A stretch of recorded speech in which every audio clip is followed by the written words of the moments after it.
গেছলাম খটাই চাচার ওখানো করতাম তোরা নাস্তা, ইতা অবস্থা দেখিয়া মন ভাঙি গেছে আস্তা। জেলখানাতে কয়েদিগুলা যেমন দাঁড়িয়ে রয়, সেই অবস্থাতে দাঁড়ালে কি আর মন ভালো রয়? অনেক মানুষ এসেছিল সেখানে বেড়াতে, তাই ভিডিও চিত্র তুলে কিছু দিয়েছি আপনাদেরকে। যদিও রোদ বৃষ্টিতে কারো হাত নেই, খোদা দিয়েছেন রহমতের ঝর্ণা। অবশ্য সেখানে সার্ভিসম্যান সহ খাবার দাবারের তেমন কোনো কমতি ছিল না। বৃষ্টির জন্য আনন্দটা অনেক মানুষের ঠিকমতো করতে পারে না, তবুও বৃষ্টিতে ভিজে অনেক মানুষ অল্পটুকু করেছে এনজয়।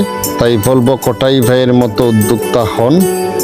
ধন্যবাদ এত সময় আপনি আমার ভিডিওটা দেখার জন্য। আসলে আমরা এই ভিডিওটা কাউকে আঘাত করার জন্য বানাইনি, শুধুমাত্র আপনাদেরকে এটাই এনজয় করার জন্য বানিয়েছি। তো আপনারা দেখতে পাচ্ছেন খটাই ভাইয়ের যে গোটাটিকুর যে রিসোর্টটা বা যে শপটা তিনি তৈরি করেছেন, আপনারা দেখেছেন অনেক মানুষ সেখানে এসেছেন এবং গতকালকে বৃষ্টির জন্য যদিও অনেক মানুষ তেমন কোনো এনজয় করতে পারেনি, বাট আমরাও পারিনি।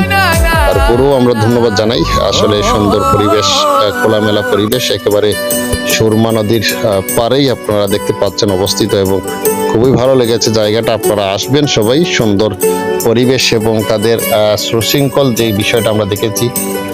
বর্ষার মধ্যে বৃষ্টির মধ্যেও কিন্তু তাদের একজন সার্ভিস ভাই ছাতা নিয়ে মানুষকে সার্ভিস দিচ্ছেন। আসলে এটা আমার কাছে সব থেকে অদ্ভুত লেগেছে। তো সবাই ভালো থাকবেন, সুস্থ থাকবেন। ভিডিওটি ভালো লাগলে শেয়ার করে সবাইকে দেখার সুযোগ করে দেবেন। সালামু আলাইকুম।